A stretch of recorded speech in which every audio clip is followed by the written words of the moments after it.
एक बेटी गई, अल्लाह ने दूसरी बेटी दे दी। अल्लाह अर्शी को उसके घर का सुकून दे। आमीन। बेटा मैं बहुत खुश हूँ। मैं बहुत तरसता था तुम्हें मिलने के लिए। अब्बा मैं भी आपको बहुत याद करती थी। सच पूछें तो मैं बहुत शर्मिंदा थी कि आपका सामना कैसे करूं। आपको छोड़कर अम्मा के साथ जो चली गई थी। अरे नहीं बेटा, तुम्हारा कोई कसूर नहीं है। वो तुम्हारी माँ थी। छोटे बच्चे माँ से अटैच होते।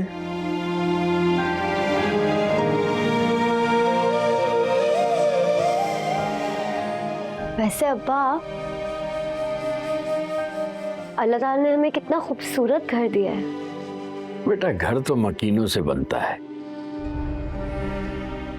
इस घर के दरो दीवार ने कभी मुझे वो खुशी नहीं दी जो मुझे अपनी बेटियों को देखकर महसूस होती है।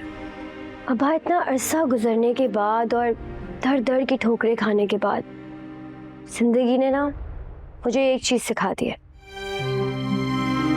आप जैसे अब्बा किसी के भी नहीं हैं। लेकिन अब्बा अब मैं ये सोचती हूँ कि अम्मा ने आप जैसे हीरे को गवाकर दहकते कोयले को क्यों थामा।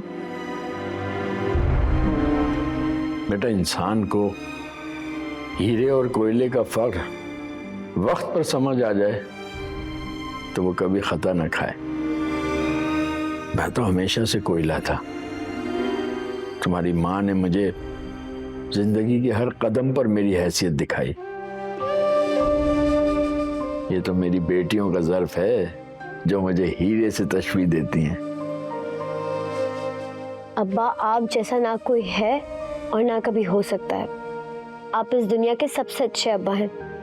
हमसे कोई पूछे ना तो आप जैसे अब्बा तो इस दुनिया में किसी के भी नहीं है।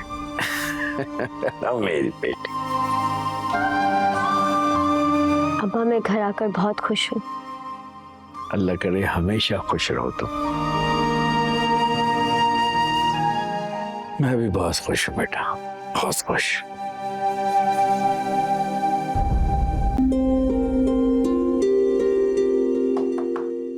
आओ फरिया, कैसी हो? मैं बिल्कुल ठीक। तुम बताओ, तुम कैसी हो? मैं ठीक हूँ। सबसे पहले तो बहुत बहुत मुबारक हो फरवा के घर आने की खुशी में। इंशाल्लाह मैं भी बहुत जल्द चक्कर लगाऊंगी तुम्हारे घर पर। हाँ, अब्बा भी तुम्हें बहुत याद करते हैं। काफी दिनों से ऑफिस का तुमने विजिट नहीं किया और मैंने भी तुम्हें डिस्टर्ब नहीं किया। लेकिन अब तो फरवा भी घर आ गई है और अर्शी की भी शादी हो गई है, तो अब आप थोड़ा ऑफिस की तरफ भी ध्यान दे दें मैडम, क्योंकि कुछ लोग पॉलिटिक्स कर रहे हैं आपके पीछे। कैसी पॉलिटिक्स? तुम थी तो इसलिए मैं बेफिक्र थी। हाँ मैं पीछे थी, इसलिए सब पर बहुत कड़ी नजर रखी है मैंने।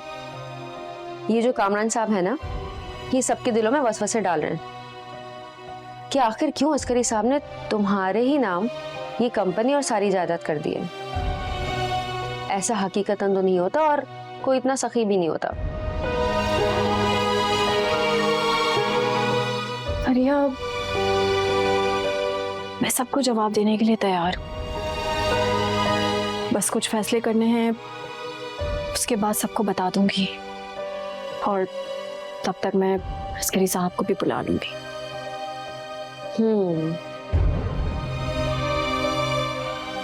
ठीक। खैर मैंने वैसे तो किसी को कुछ भी नहीं बोला है, सब कुछ चुप करके ऑब्जर्व करती रही। अच्छा किया। वक्त से पहले और बिना सोचे कुछ भी कहना बेकार जाता है। लोग लफ्जों से ज्यादा अमली कार्रवाई पर यकीन रखते हैं। सच्चाई और ईमानदारी इन तूफानों से नहीं डरती। जी जना। वैसे तुमने मुझे बताया नहीं, तुम्हारे प्रपोजल का क्या बना? पहले आप अपनी अमली तैयारियां पूरी कर लें, फिर मैं आपको सब कुछ बताऊंगी। अमली कार्रवाई से तुम्हारे प्रपोजल का क्या ताल्लुक?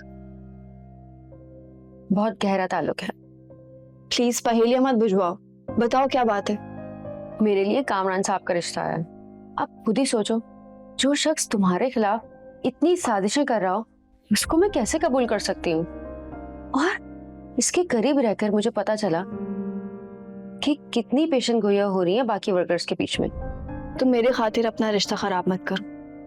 अगर वो अच्छा इंसान है तो तुम्हें हाँ कर देनी चाहिए। मेरी बात सुनो, वो साजिशी बंदा है। जो बंदा अपने बॉस का नहीं हो सका, वो मेरा क्या होगा? हर रिश्ते को एक ही तराजू में मत तोलो। नहीं है स्मारा, इंसान की हरकतें ही उसके किरदार को वाजे करती हैं। I am sorry.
आप ही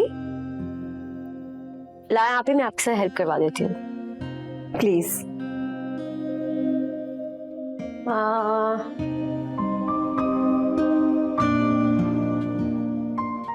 याद है आपको जब पुराने घर में हम दोनों इस तरह मिलकर काम किया करते थे एक साथ? हाँ, क्योंकि काम के वक्त अम्मा बाहर चली जाया करती थी तो हमें ही करने पड़ते थे। हाँ आप ही, लेकिन अम्मा बहुत बदल गई हैं अब, पहले जैसी नहीं रही। ये बाकी की सैलेड तुम काट देना और मैंने यखनी रखी है, तुम एक दफा चेक कर लेंगे। मैं आके